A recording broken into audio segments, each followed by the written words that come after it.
Hello and welcome to episode 13 of Mjolnir at the Movies, and today we're looking at Braveheart, which I suppose we had to do at some point, as I have the Scottish contingent with me, James and Neil. Hello, hello to you. Hello. Hello. Just keep that side of the wall. Right. I'm outnumbered 2-1, as always, as an Englishman, because we're always outnumbered, you know. Well, before we get into the film for what it is, I think we ought to have a little look at Mel Gibson himself, because this is the second podcast addressing films with Mel Gibson in him. So, what's your take on the son of Gibs, then? Is he #our guy? Well, I don't know much about his dad, but I don't really think anybody's on our side, celebrity-wise, because I'm not a celebrity, and they're not a 9-to-5 working person like I am. So no, he's not on our side, despite what he says about certain groups of people who we shan't name. It doesn't mean he's on our side. I think anybody that gets into that position and takes the money from certain sources, well, you've got to either be compliant with their desires and willing to go along, or you've made so many compromises to get to that stage that, you know, you've now changed your nature as well. Especially, I think, as Neil said there, it's slip-ups and things, you know, while drunk doesn't really mean much. And somebody who's got his fabulous wealth can say anything they like, really. He's never going to starve to death in the street. No, you know what I think it is? I think that at that time, when he was drunk and he came out with all those that stuff, it's basically, whenever he gets drunk, his conscience starts to hammer home at him, starts to get the better of him. He looks in the mirror and he realizes what he's become, and he's betrayed every principle that he had a long time ago for wealth and fame and so on, and he did that willingly. And of course he's a staunch Catholic. You know, his father is really a staunch pre-Vatican II type Catholic. You know, so the sort of the Jews killed Jesus kind of type of Roman Catholic. And he's been brought up that way, quite obviously. And he still has those kind of beliefs. And I think that deep down, he knows that he's sold out all those beliefs. And every time he's drunk, that comes back to haunt him. That's my take on it, anyway. I know he done an interview not long after those incidents, and the journalist was trying to provoke him into saying something, and he changed his opinion a little bit. He said, "I didn't mean all Jews, because I think there's a lot of nice Jewish people," and he gave that whole spiel. But then he said he specifically meant Jewish people in Israel, Zionists and warmongers. So he tried to change his tone on it. But you can tell he has got a bit of a grievance against them. It's films like Passion of the Christ. All the Jewish guys have all got massive noses. They're all sniveling and rubbing their hands together. So you can tell there is some kind of grudge against him there. But once again, doesn't mean he's on our side. I think he was quite fair, actually, in the Passion of the Christ, because he's only referring to Scripture. And don't forget that Jesus was a Jew and his disciples were Jews as well. That's the thing. It's why it doesn't make any sense how you can sit there drunkenly and say the Jews are the problem in the world. They're the cause of all the wars, except for the one that you worship blindly. Yeah, and in fact, it's quite obvious why neocons are like they are, because ultimately they worship the Jew. Yeah, no, it's just a strange contradiction in thinking that when he's the ultimate Jew, he's like the immortal Jew. He is, and not just that, he's the international Jew as well, because what he wanted to do was to internationalize Judaism. That was his big plan in life. He wanted not just a Jewish religion for the Jews, but a Jewish religion for everyone. So I do believe that there was a historical Jesus. You know, I don't believe there was any kind of son of any Jewish deity or something like that. But I think he was just a bad philosopher. Mm. But look at the people who was being philosophical too. Yeah, that's right. I mean, on the other side of the coin, you've got people who, on the right, who believe that he was somehow, trying to change us and everything. That he was a sneaky Jew, trying basically to undermine pagans and so on. Well, the first people he preached to were Jews themselves, so that doesn't really make sense either. I think that the historical Jesus was basically he was just a guy who was, a philosopher type of guy who was preaching some stuff to some people, to try to get Jews to be a bit nicer, a sort of universal egalitarian philosophy, and then when he died, they made these sort of myths about him. And then you get the confusing stuff you hear sometimes about who the real Jews are, and this lot is or that lot is, and you end up like the sort of black Hebrews. Oh yeah, that's right. Well, you get that on the right as well, unfortunately. Did you know the funny thing about that, where you've got the black Hebrews, but you've also got the ones that believe they were pharaohs and everything, don't you? So then do they believe that the blacks killed the other blacks? Well, it goes even one further. And one lot of blacks enslaved the other lot of blacks. Well, there pretty much is, because there's a black movement that claims that the whole world was black in history, and that everywhere was black, and it's been a big cover up. That's actually a thing. Yeah. There's the websites where they show, like, of course, all these like old photos of people, like, which of course were often miscoloured or dark, even in the black and white. And they'll show that, or paintings and records, and they'll look through myths to try and find things to back this up. That everywhere it's a giant scam, that they were in China, they were in Americas. Well, I guarantee you, I mean, I can really foresee in the next 20 or 30 years, William Wallace was actually a black guy with a massive afro. They'll try and push it. They will, actually. They will. They're already, I've noticed, on the BBC as usual. The BBC... They've got these so-called African Scottish people. There was one woman I saw interviewed who was saying that Scotland was literally full of African people, and she was tracing back the history of Africans in Scotland, and it was never white. This is, of course, of course. Yeah, this is the revisionism. They know. It shows you they don't even have confidence in their own claims when they can't just say, well, things are changing for the better. They've got that there's always more justification or natural acceptance if you can reach back to the past and say, oh, it was always this way, or this is the way it used to be. So that even they know that they've got to try and fool people in entertainment media, TV, films, and so on. Yeah. Just remember that the people of Scotland, well, not Scotland in such a name, but for hundreds and thousands of years, we've been repelling Vikings, English people from all over Europe, but we happily accepted thousands and thousands of black people in. And there was no wars that anyone ever wrote about. There was no discussion of them. There's no mention of them in our history coming here in droves. And you would think there would be. But we've got information every other war we've ever had, every other migration that we've ever had. Just not so many black people.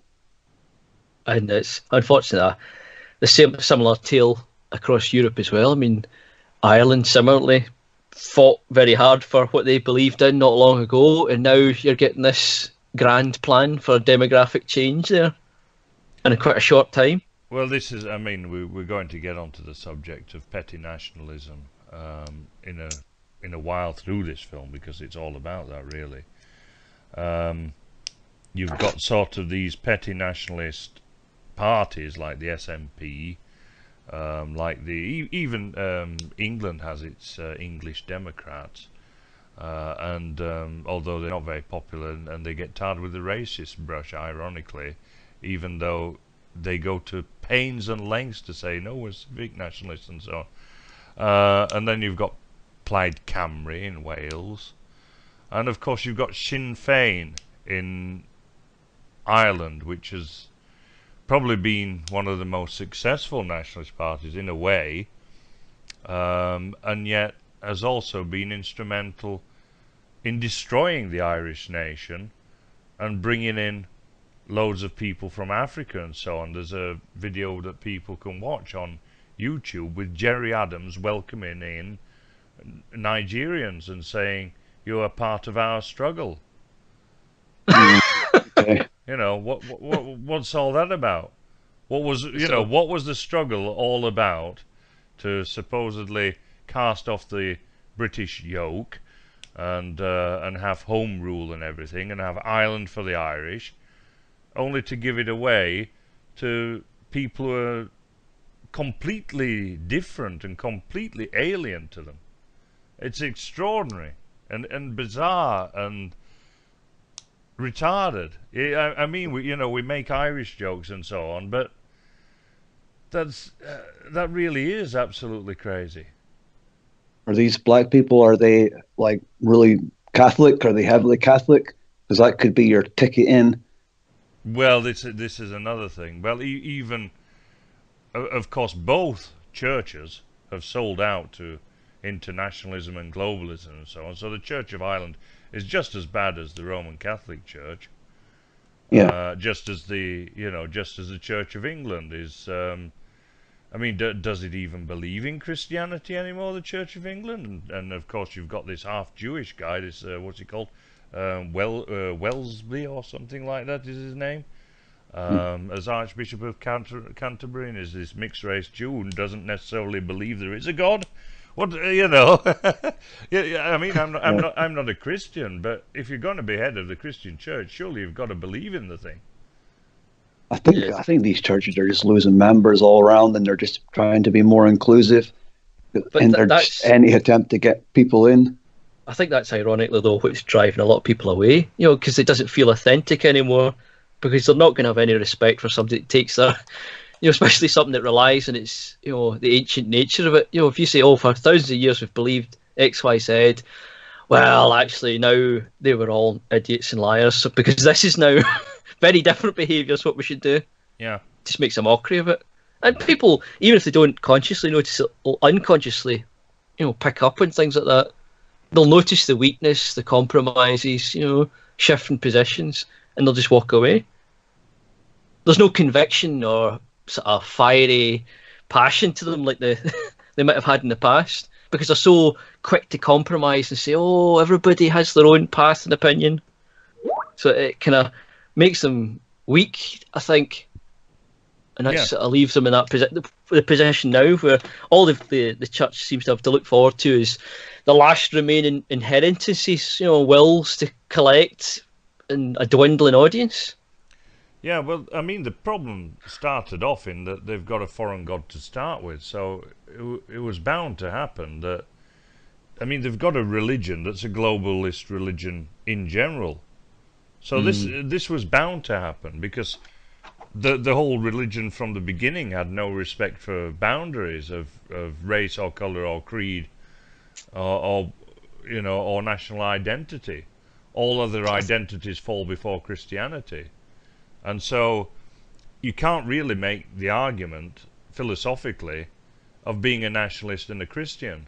Now I know that there are nationalists who are Christian. Few angry comments below. Yeah, that's right. But spiritually, of course, they're not. And the two are in conflict. So politically they'll be nationalist, but spiritually they'll be globalist. And that, to me, is an inherent contradiction. It's a question what comes first. If you describe yourself as a Christian first, then you inevitably end up with the problem. Well, okay, so here's this non-European who says he's a Christian. Is he now more your brother than your neighbour who isn't a Christian? Yeah, well, this is the problem, of course, and this is the big split between pagans and Christians, and also to a degree atheists as well, on the right. You know, what is more important? What comes first? Does your blood come first, or does the sort of way you perceive the spiritual dimension to life come first? And but with a pagan, of course, there's no conflict there because the two go together. But with a Christian, you have a choice to make. I think at some point you may get asked which comes first. Yeah, and that's where you end up with things like in America, the churches are happily helping import millions of even illegal immigrants under the radar and helping to shelter in these sanctuary cities and so on. Yeah, all the churches are. You see, because for them it's a virtue, it's a positive thing. They're not even doing anything wrong in their own eyes. That's right. You see, the lay, there's a huge difference between the lay members and the people at the top who actually believe or allegedly believe in what the church actually preaches, even if they don't believe in the God itself, like the Archbishop of Canterbury. They believe in the morality that's laid down in the Bible and in Christian teaching. That everybody's the same, everybody's equal. There's no difference. There's neither Greek nor Jew, as the Bible says. Everyone's the same before God, or Jehovah, or Yahweh, or whatever you want to call the deity that they worship. And so you've got the lay members did not seem to get this. They do not get it at all, and they're bereft, and they say, well, you know, but why are you looking over there? Why, you know, what about us and everything? Well, the church is looking at its future, and its future is not with a demographic in decline. It's with a demographic that's getting bigger. It's a very sort of mercantile thinking. You know, they're following the money, following the sort of projections and so on. They're not tending to their own family. They're sort of... Yeah, you're very right there to make that comparison, because the whole point of every internationalist religion, whether it be Islam or Christianity or Buddhism, is to grow. With ethnic religions, of course, you know, so with pagan religions, because don't forget there are many forms of paganism. So the South Sea Islanders would have their forms of paganism, just as we have our forms of paganism up here in northwestern Europe, generally speaking, either Celtic or of the Norse tradition. This is not a business. This is because the idea is not to grow. It's just for your own people, and that's it. Yeah. And if you start to put money and growth ahead, that's the big compromise. Nothing else is going to matter as much. So everything else starts falling by the wayside at some point, because you're going to be pressured into either growing at whatever cost or looking after what you have at some point. And we've seen which way they chose. Yeah. And I think part of that goes hand in hand with the modern idea where almost the worst thing you can say to somebody is no, you can't do that, or no, you can't be part of something. The idea that you can't go into any club, any group, or join it at the drop of a hat seems to outrage and infuriate a lot of people now. Yeah, that's right. Yeah, there's nothing wrong. I mean, if somebody says, you know, as you said, some of these Pacific Islanders, if I walked up and said, oh, I want to be that, and they said, no, you're not one of us, I wouldn't be offended. I'd say, all right, that's fine. You know, I've got nothing but respect for somebody with that attitude. There's no reason why I should have the right to demand entry into every group, club, you know, organisation. That's right, yeah. And we're seeing it. And in fact, why would I? You know, if I have my own I have my own gods, They pertain to me, and so really it would never even enter my head to want to join their club, because I have my own club. And I think as part of that, if you have your own solid understanding of where you came from, your personal history, family history, and what you are, your identity, if that has a solid foundation, then you don't feel the need to go rummaging around. Yeah. But yet now so many are all confused. This is where, of course, a lot of this, I think, the transgender and now the 200 in the middle variations of these genders as they come up with. That's what I think it's all that about. It's the same thing with the religion, the same thing you see with people demanding to let their daughters into, or some tranny into the boys brigade or the boy scouts and so on. They're outraged that there's this club for boys. And in America, of course, now it's collapsing.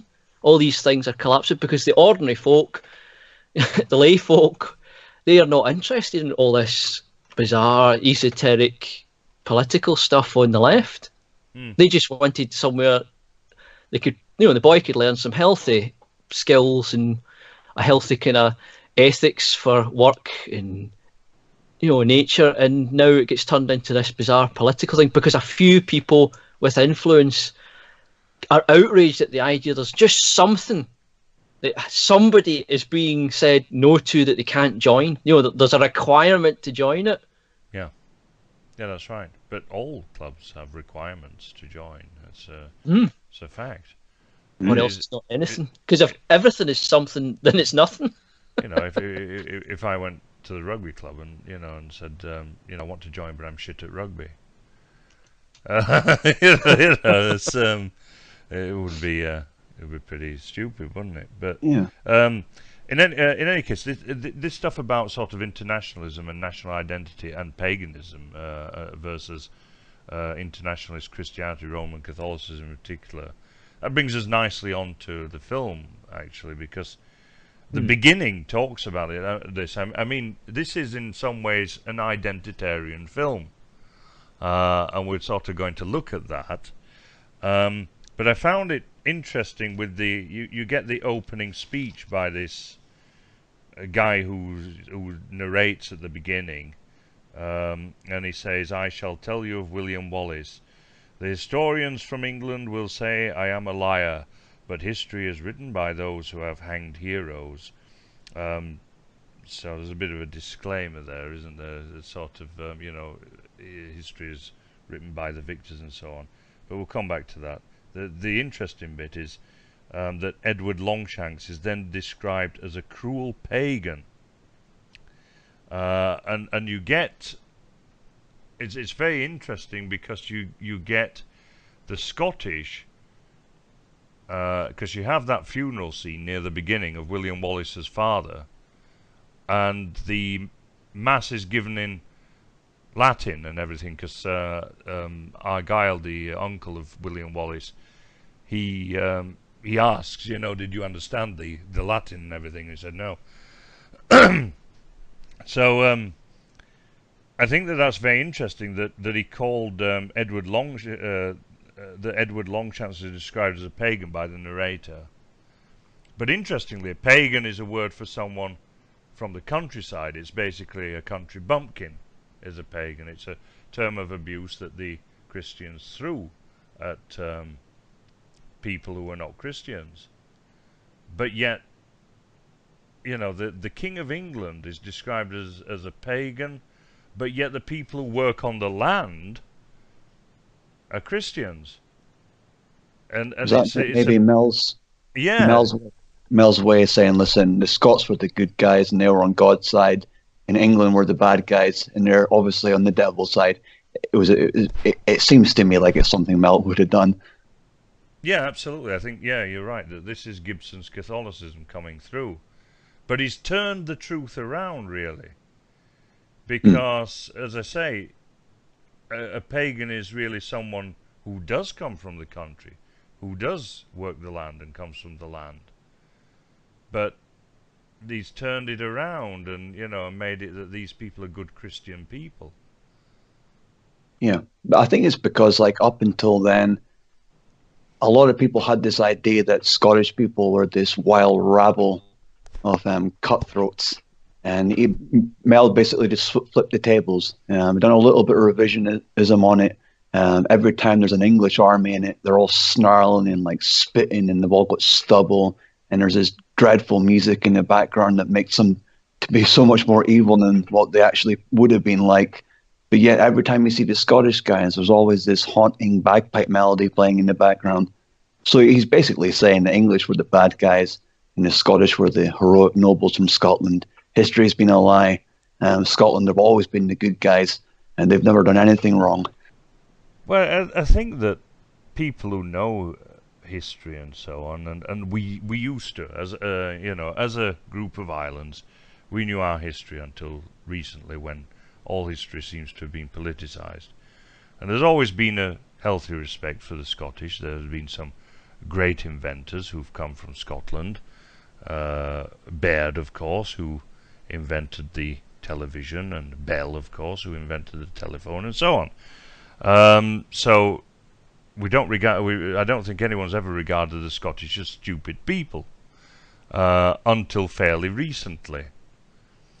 And I think that there's been a certain amount of propaganda in splitting the people of these islands from each other. Certainly since the Second World War, I think. But yeah, I'd say it was a TV era that it suddenly seems to come in. Yeah, but I think it's only in the past. I think actually it's really this film. Since this film, and also since the Blair years, which sort of coincided pretty much. Blair came in what was it, 97, I think, and this came out in 95. And I used to go up in the early 90s to Scotland quite regularly, and there was there was a lot of friendly banter. But after this film, there seemed to be a resentment, more of a resentment between the English and the Scottish, which was exacerbated by the heavily Scottish New Labour.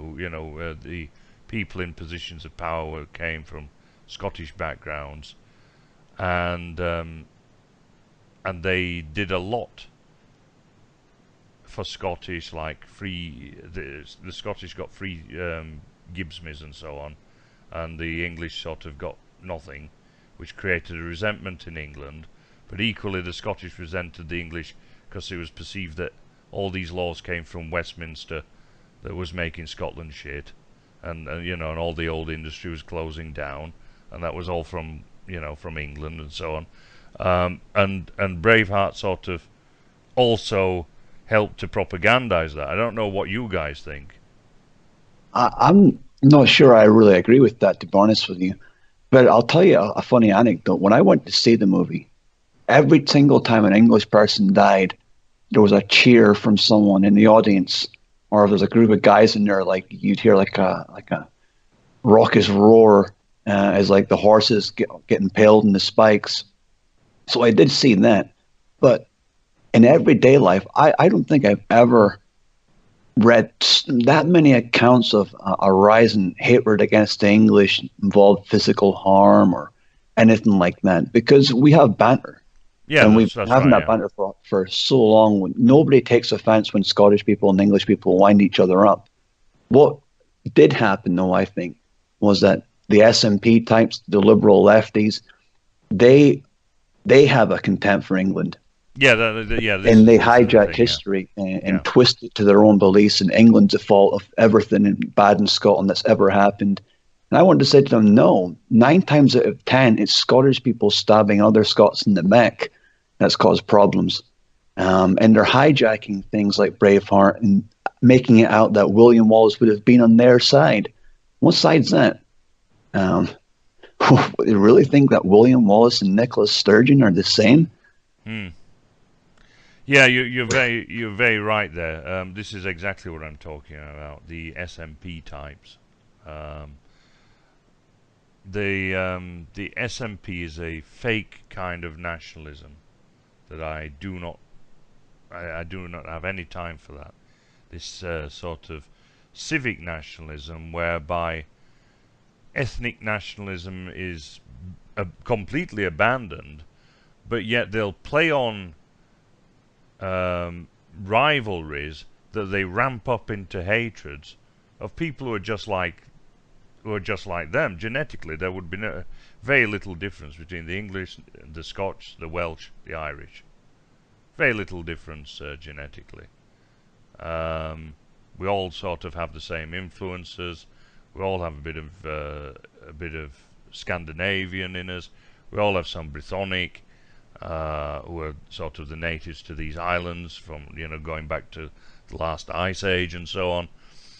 And this horrible civic fake nationalism, like Plaid Cymru, like Sinn Féin, like the SNP, and like the English Democrats now, although they have absolutely no power whatsoever. Long may that continue. They, as I say, they're always sort of looking to exaggerate these rivalries, but ignoring the elephant in the room, which is ethnicity. Yeah. And I really do believe some of these SNP types do genuinely harbor a hatred towards English people, and it's not just Westminster or whoever's in the government at that time who's screwing the country over. I really do think that hatred for English people is real, but they will never ever admit it. There's always some like get out clause that they have, which kind of takes the heat off them. But I would suggest that most of them really do harbor a hatred towards English people, and it probably was inspired by Braveheart, because nobody really was that actively interested in Scottish history on that level till that film came along. And I think when it came out, it inspired people to go and look at the history for themselves. And when you read about William Wallace, you take a side, even though I don't believe you should really take a side. You either see him as a really good guy or you see him as a bad guy. I don't see him as a good. Well, I mean, in the film, obviously, he's a good guy. He's William Wallace, but and he's portrayed as the heroic. The beginning of the film is really to set him up as this stereotype of a stereotype of a stereotype. So you have the very beginning is this atrocity story, where there's the betrayal of the peacemakers, and Edward I has them all hanged, of course, including the children. And classic propaganda. Classic propaganda in modern times. You've got to have the atrocity story to back everything up, whatever it is. Even going back to Napoleonic Wars, it's the same nonsense. Yeah, that's right. I mean, it was really ramped up, of course, in the First World War with this with these atrocity stories of German soldiers bayoneting children and sort of impaling them on spikes and so on. And you can find that one in the wars before that as well. Every war, as soon as bayonets were invented, that seems to be the first thing everybody did with them, according to propaganda. Yeah, that's right. So yeah, it's very much a piece of propaganda. Is this film for me? Because the thing about in the classical world and in the ancient world, there was a certain amount of respect for the enemy. In Europe, at least, in any case, there was a certain amount of respect. This idea of demonization seems to be a post-Christian one. Well, that's interesting, isn't it? Because back then in Wallace's time, there was codes of ethics and chivalry on battlefields, but William Wallace came along and threw all that out. That no, we're going to resort to guerrilla warfare, and we're going to do anything and everything we can to destroy you, and which meant lots of killing English people. And William Wallace, I don't think he really liked English people that much. I think he had a really deep-seated hatred for them, and there was absolutely, dare I say the word, genocide committed by William Wallace. So he wasn't a good guy. He wasn't a hero. I think that's part of the kind of modern Christian, maybe post-Christian morality, where you've got to justify victory, and the only way to justify any victory or struggle is to make everyone else a demon of some sort. Yeah. Yeah, this is interesting because later, of course, we have the sacking of York. Now, people forget that what would happen in a sacking in medieval time would be mass rape, looting, and murder. So the film has to justify this somehow. And the way that they justify it is with this atrocity story in the beginning. So then it sort of seems that that's somehow okay, even though these people in York will have not really done anything particularly bad or anything like that. True. And I find it funny how they used the hanging of those noblemen in a barnyard before the massacre at Berwick. Like, I think the massacre at Berwick was 1,000,000,000 times worse than hanging some nobles in a barn. Why didn't they mention any of those things? It just seemed to me that Braveheart made out that William Wallace was just this poor farmer who one day decided to take on all of England because they killed his wife and they done some bad things to some nobles 30 years before. And I'm like, that wasn't quite as cut and dry as that. No, that's right, because history is never cut and dried. They're all, people always miss out the details in history and see it, in however they want to interpret it for whatever ideology or belief system or whatever they have going, and then they'll fit the history to that, and it happens over and over again. And this is what I think Mel Gibson is doing. Mm-hmm. But that's not to take away from anything William Wallace done. If anyone's listening and thinking this is William Wallace hate hour, but it's really not. It's just the whole idea of William Wallace is this noble.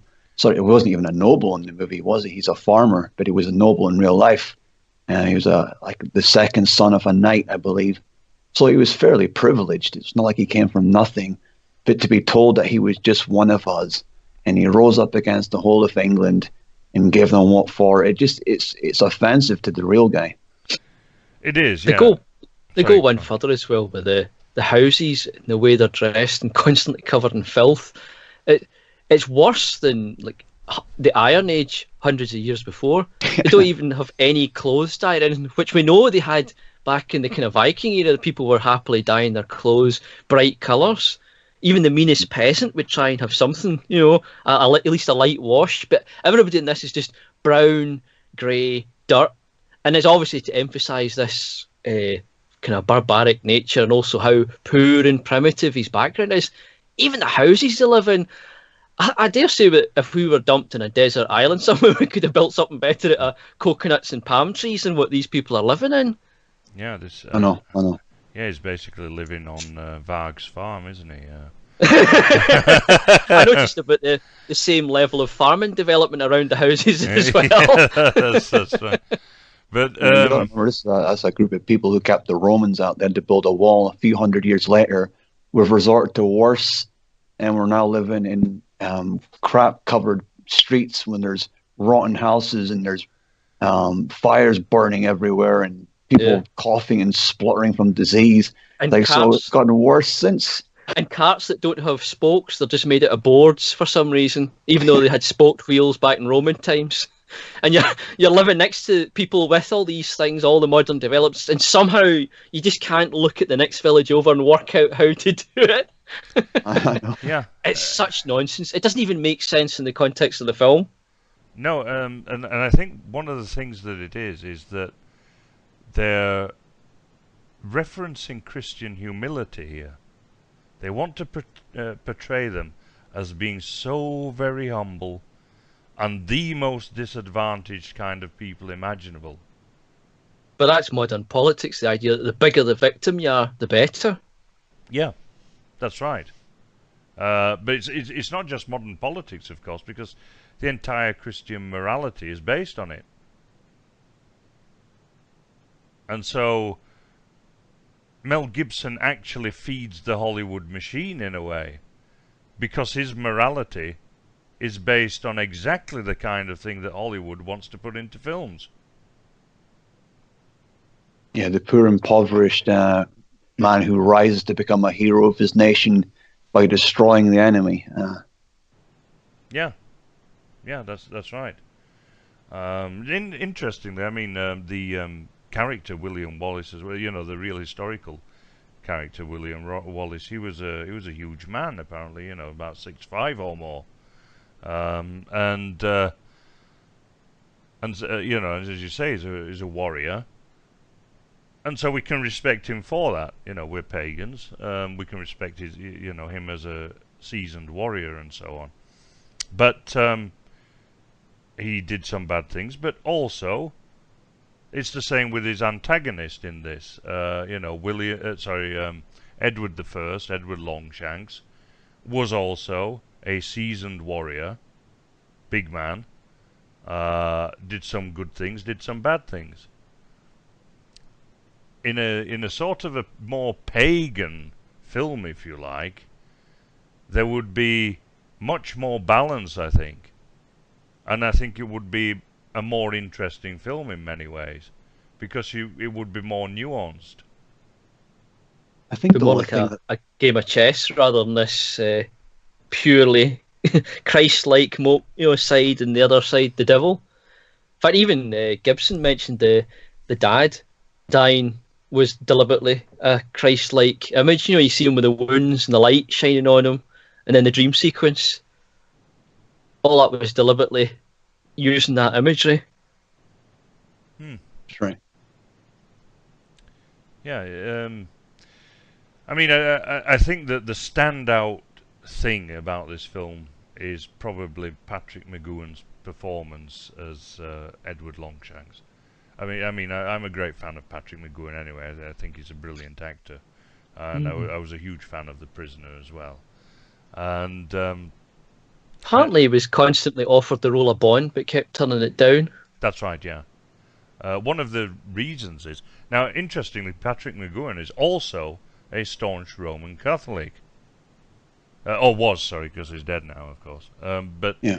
he was a staunch Roman Catholic. One of the reasons he turned the Bond film down, one was the excessive use of violence, which he didn't like. And the other one was that he refused to kiss any leading lady. He would only kiss his own wife. Now, I'm not a Roman Catholic, of course, and or a Christian or anything like that. But I have to admire how he stuck to his guns on that. Yeah, if someone's sticking to their proclaimed morals, you know, it's worth respect. Yeah, he said that turning down the James Bond role was something he never regretted. So, Well, at least he stuck to his guns. Yeah, and I bet you they threw plenty of money at him to make him compromise, but he didn't. yeah. The other role he was offered, interestingly, was the role of Gandalf in the Lord of the Rings films. No. Oh, he would have been a good Gandalf. Way better than that idiot. I'm not going to use words, but Yeah, I know what you mean. Yeah, absolutely. That mincing, yeah. Absolutely. But unfortunately, he was too ill to take the role at that time. So he unfortunately got saddled with Ian McKellen. But anyway, that's a little aside on Patrick McGowan. He did have good eyes as well as an actor, the way he could use them. Absolutely, yeah. Very expressive and so on. As I say, I think for me, that is the one saving grace of this film. Should we talk a bit about historical accuracy? Because this is a film that gets slated for its historical accuracy. I think the only thing they got right was Edward Longshank's son's homosexuality. That was about the most consistently accurate part of it. Yep. Yeah, it's about as bad as you can get. Every bad history stereotype, it was right there, from the fight scenes to the clothes to the living spaces, everything. Well, two things, of course, that the Scottish Army are wearing: woad and kilts, both of which is completely historically inaccurate. Yep. I mean, they stopped using woad about, 2 200-300 years before that, and they never invented kilts for about 300 years after that. Yeah, it's. I mean, they may as well had them running about naked or something like the Roman times. And that battle, that first battle, they call it Stirling Bridge, but there's not one depiction of a bridge in the battle. Now, the name Stirling Bridge gives away a major clue here as to how the battle was actually fought. Yeah, and it gives a huge clue as well as to how the English actually lost it. Yeah. It's something to do with a bridge, and there was no charge of cavalry against some Scots who had cunningly hid some spikes in the ground, and they were, because like nobody had ever used spikes to stop a cavalry charge in history before that. Nobody ever thought about lifting spikes up magically from the ground and shot fooling the English. Like they would just charge straight in there. But we're expected to believe that a brute force of Scots with passion in their hearts just annihilated the most powerful army in Europe at that particular time, and there's no bridge involved. And they never even bothered wearing a padded jacket or a padded hat or pot metal on their head or anything. They just thought, nope, our dirty shaggy hair will deflect all the blows. Yeah. Yeah, the other big historical inaccuracy is, of course, that Edward Longshanks would be speaking English at all, because certainly wasn't a very English king.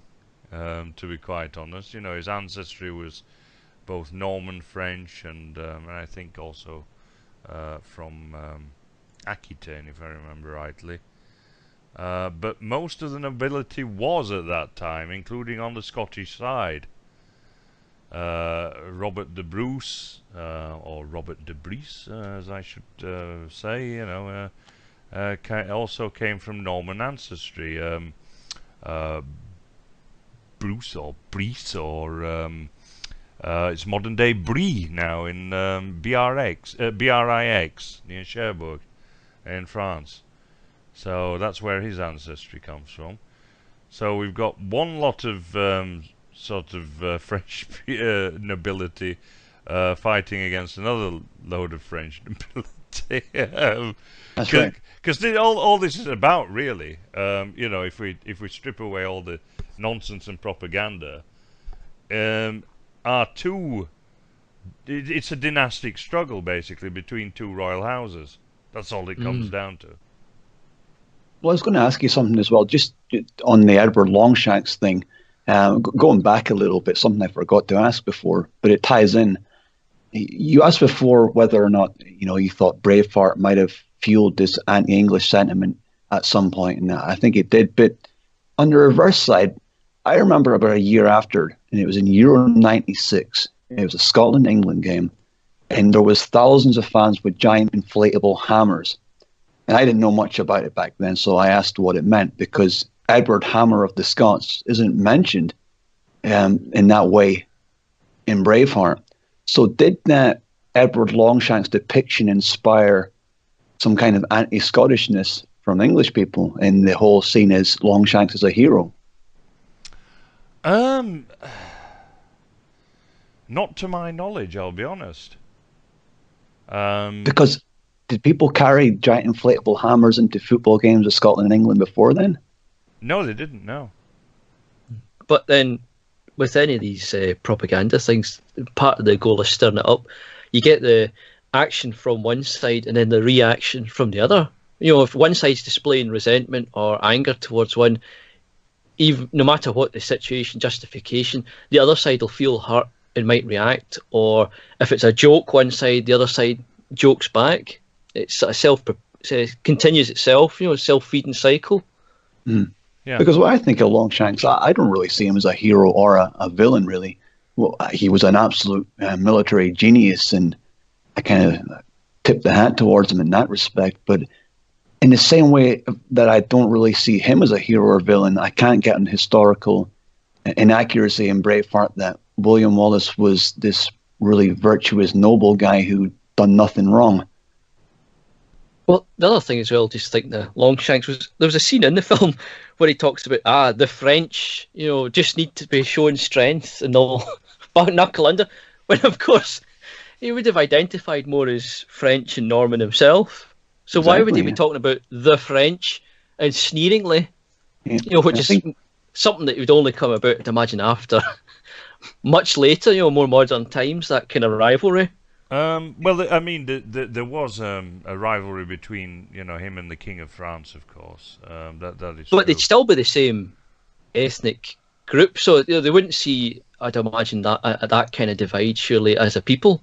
That's, as you said, like a turf war or a corporate takeover, a tiff between rulers. Yeah, exactly. That's all it is, and that's all it was in between the Scottish as well. He just saw it as well. I can the clans are all fighting against each other. He was originally called up to Scotland to sort out clan disputes and to and to get a clear successor to the throne. Of course, he wanted a king of Scotland who was beneficial to him. Of Right, course, that's Balliol. true. But yeah, that's right. But when they still kept fighting against each other, he just thought, well, fuck it, then I can be king. And so that's what he did.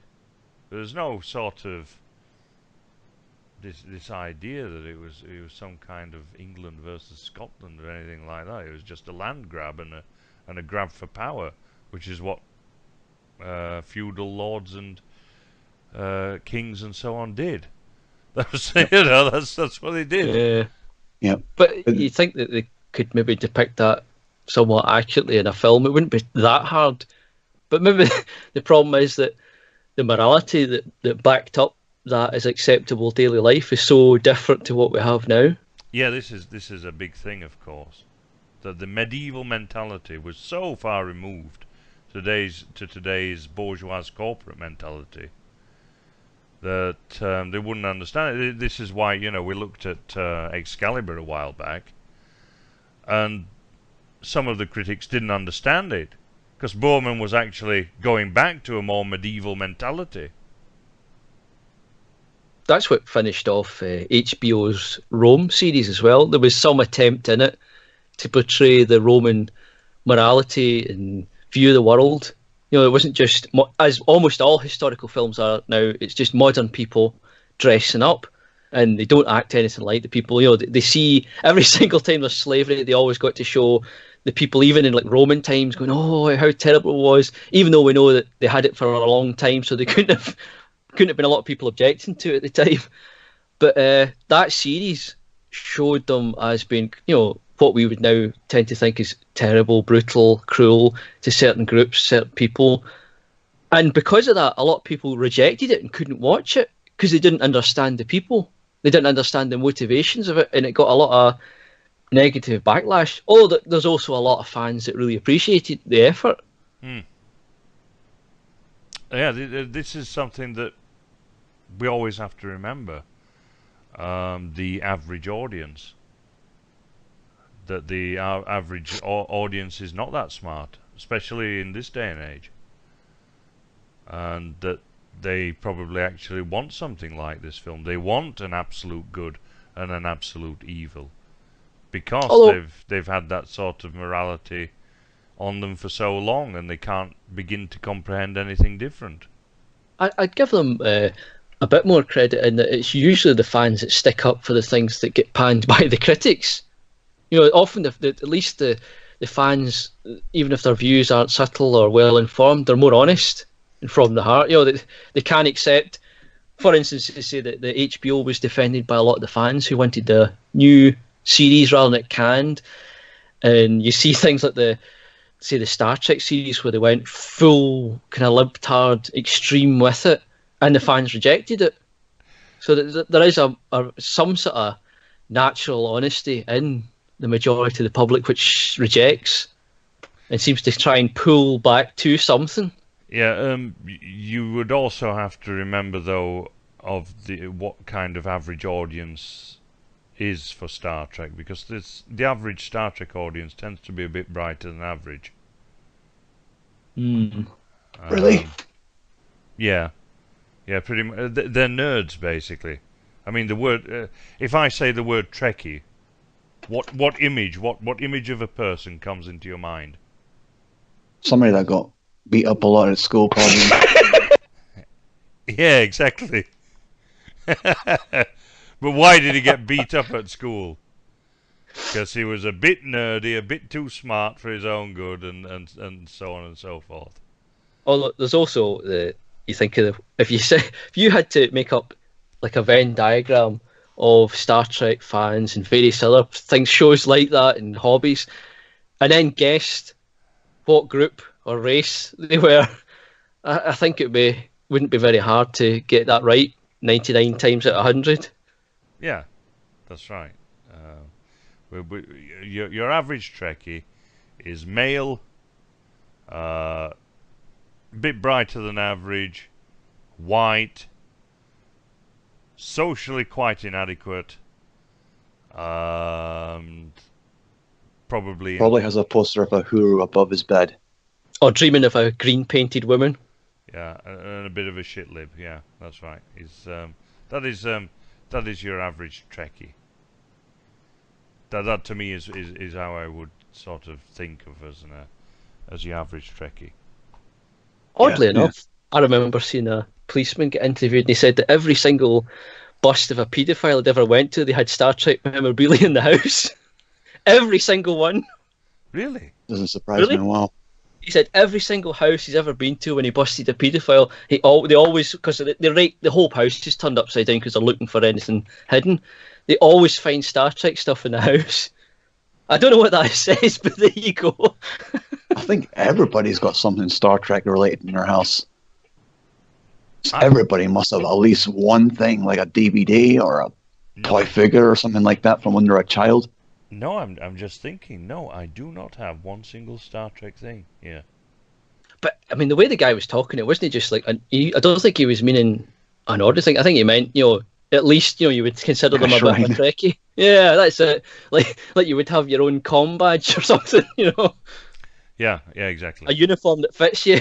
But not the red one, of course, because that can get you killed.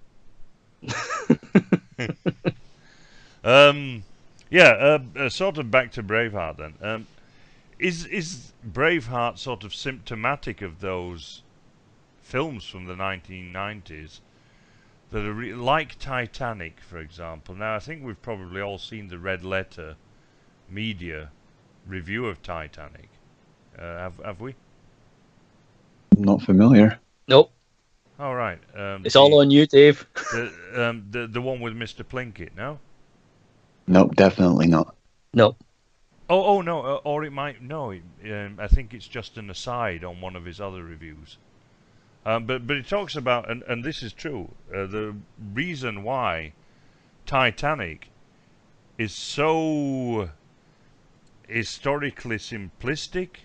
There are good guys, there are bad guys. It's so historically inaccurate to the point where the filmmakers were actually sued by one of the descendants of one of the crew because they portrayed him as this stereotypically evil guy who locks the working class in the lower decks when in fact he actually rescued many. One of the reasons why it's all sort of dumbed down to this level is that the audience is just so average. That is your average audience and their expectations. That they actually go to the cinema and they don't want to think. They just want a spectacle. They want good versus evil. And that's it. Yeah, and that's just like this new Robert the Bruce movie, which is effectively this Braveheart, but jazzed up a little bit. It's the same old thing. All the English knights have all got black armor on. Every time they appear on screen, there's this droning sound, like a Hans Zimmerman sort of soundtrack of just dread constantly. And all the Scottish guys are good. And they've all got long hair, like from some heavy metal band from the 1980s. And it's just good versus evil, just dressed up and resold. I suppose it doesn't help that there's no attempt to lift people up now. There's not even the pretense of it. People who do have the ability or do have the wisdom, the knowledge, are not in the position or don't have the morality to try and lift people up. Instead, they try and aim ever lower. Yeah, that's right. There's no attempt to raise up people anymore.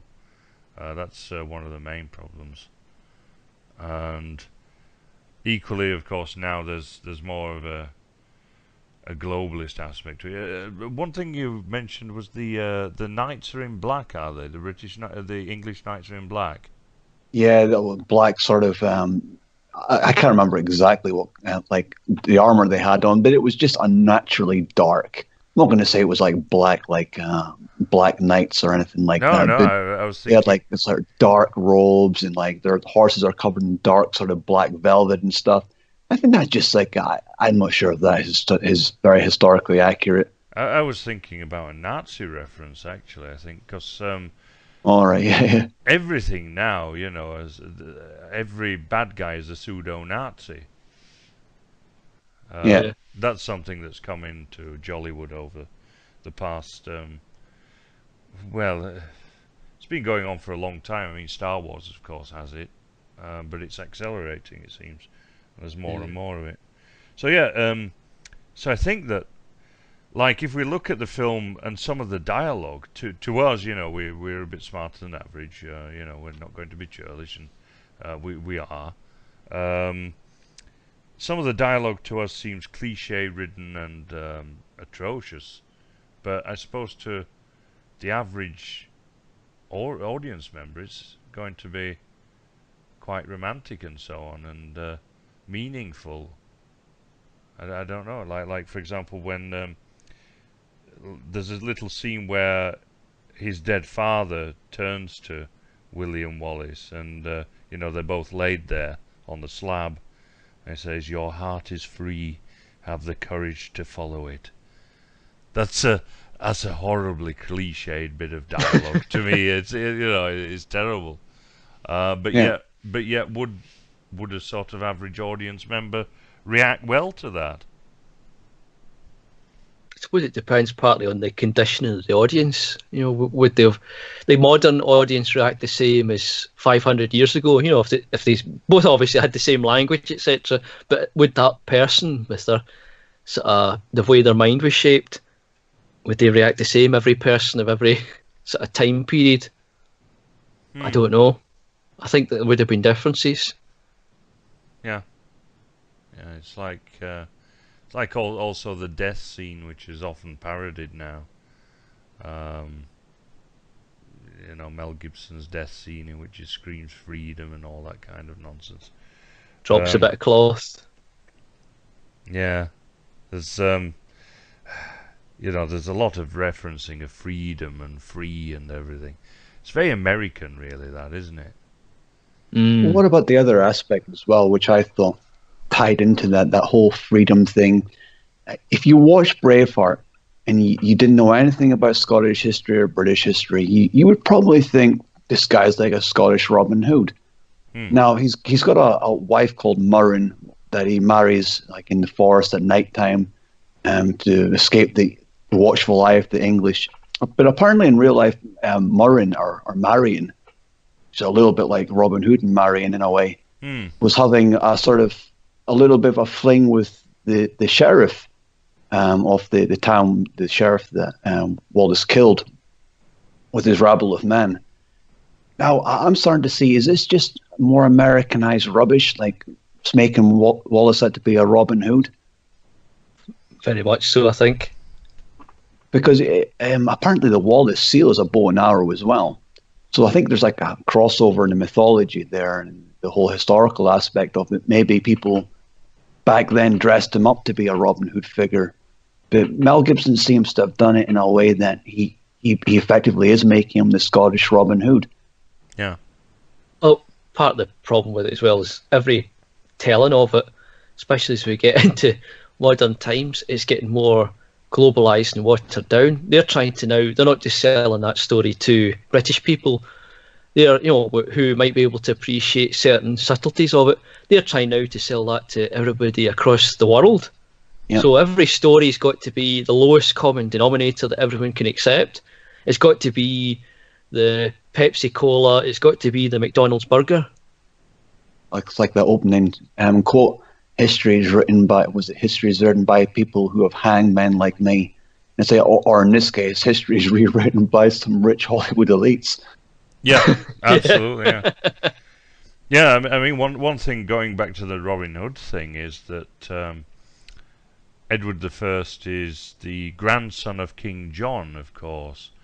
So we're not talking that long after the Robin Hood legend, really, in the grand scheme of history. And of course, the English are still second-class citizens to the Norman overlords.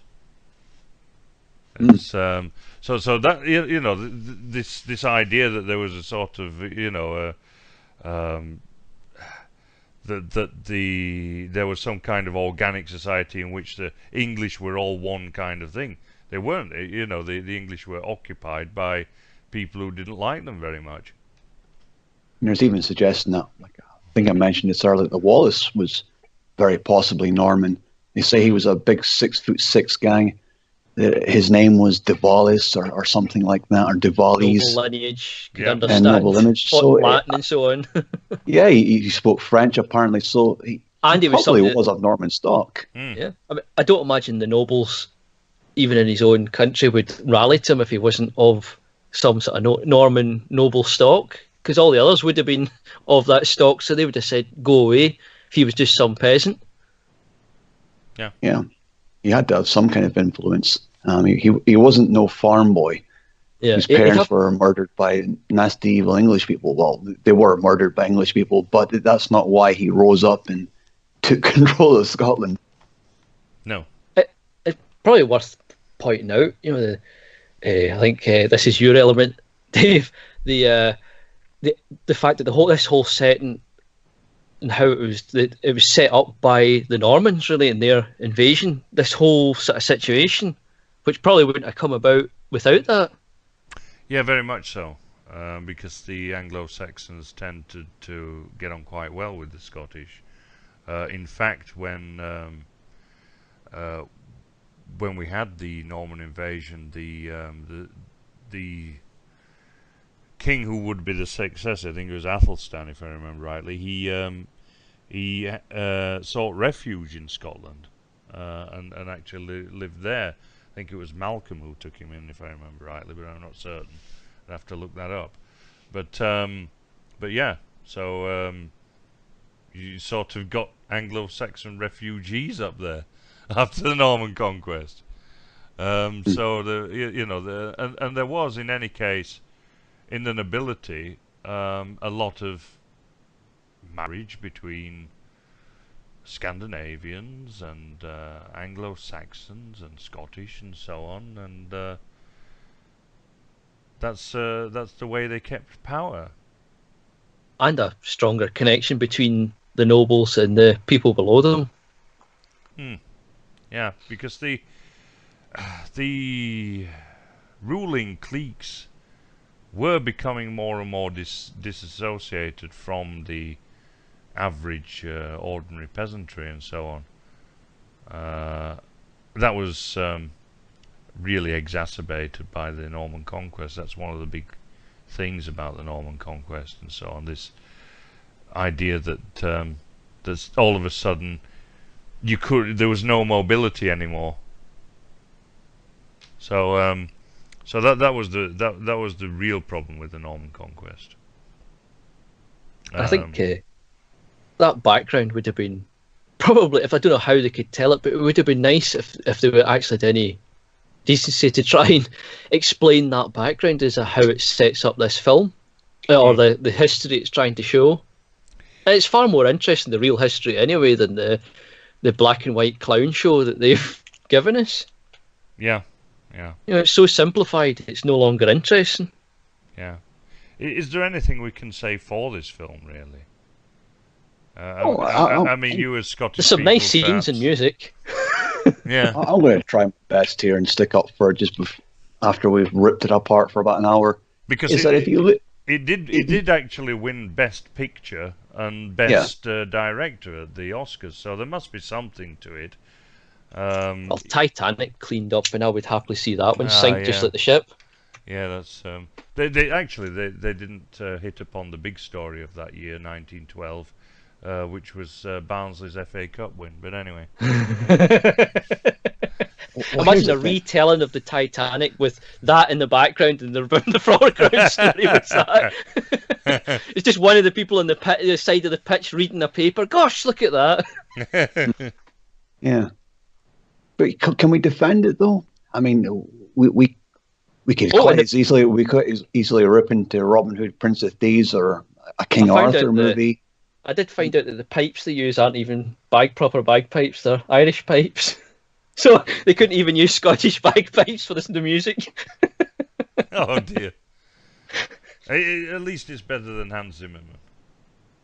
Well, actually, Mel said, I think he said he was kind of thinking about all these kind of other Hollywood films. So it wasn't even that originally. He was trying to imitate a lot of these ones. Right. Oh dear. So yeah. So any other positives? Oh, it's gone No, quiet. no. It's gone quiet. Oh, dear. I mean, there were a few good individual actors, and you've got respect for their craft, even when they're stuck with something that's not great. That's true. I mean, I've mentioned McGowan's performance, which I think is a great performance, and really the sterling performance of the whole film, because there's some very dodgy accents in there, I'll be honest. Yeah, I think the only one I know it was definitely Scottish was the wee kid at the start, and his accent was fake and all, because I know where he comes from. I know where he comes from. That's not his accent. Yeah. So even the ones that were Scottish were using fake accents, and I suppose that maybe an international audience will no mind or notice, but you do notice it when you're used to the accents. You think that's away, that's not real. It's like a groundskeeper Willie to my ears. You've got one or two genuine ones. Brian Cox, he's Scottish, of course. But he's notably doesn't go much further. He's not going all the way to ham things up. He's speaking much the same as he was in Sharp and a lot of films he's done. Yeah, he's actually a great actor. I like Brian Cox. The first Hannibal Lecter, of course. Yeah. Yeah. Fantastic. Although, interestingly, Brian Cox called Braveheart very silly. So he actually called the film the film that he acted in very silly. Oh dear. And Mel had huge respect for him. It seems he thought he was a great actor. He is a great actor. But I think it was the Hannibal performance he liked.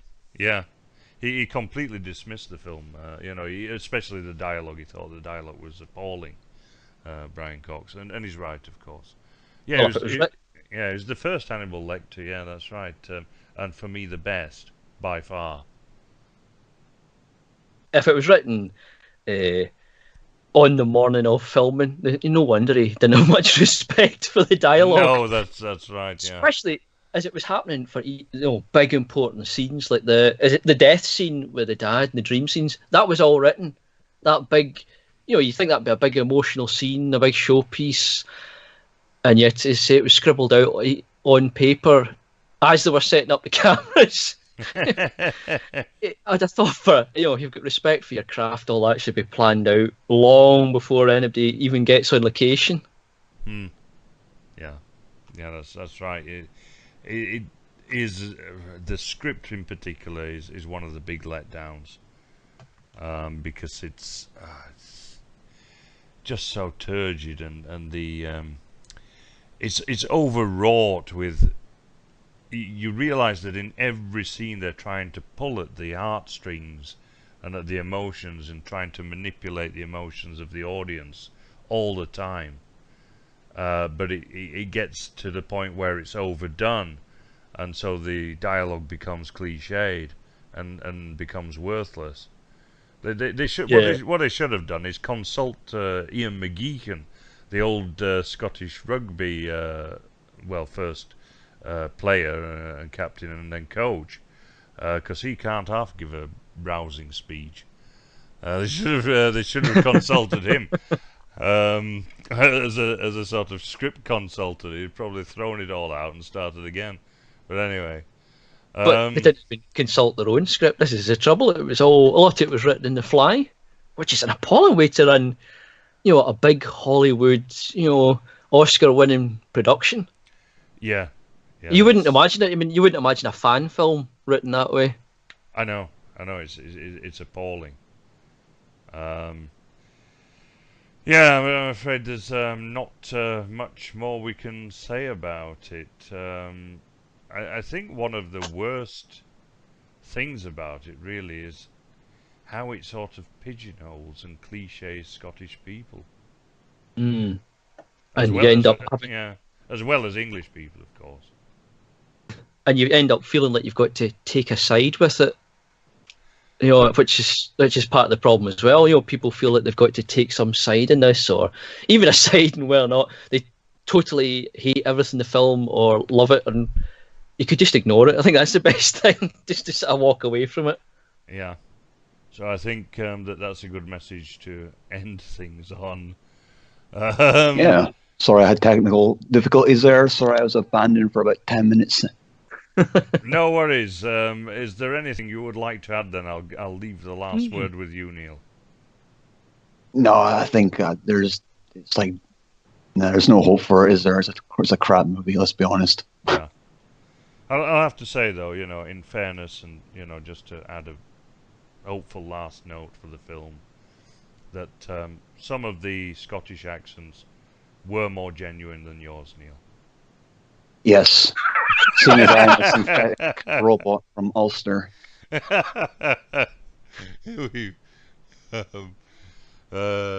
Anyway, it's goodbye from me.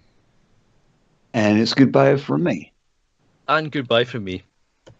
Hopefully see you at the next installment. Bye for now.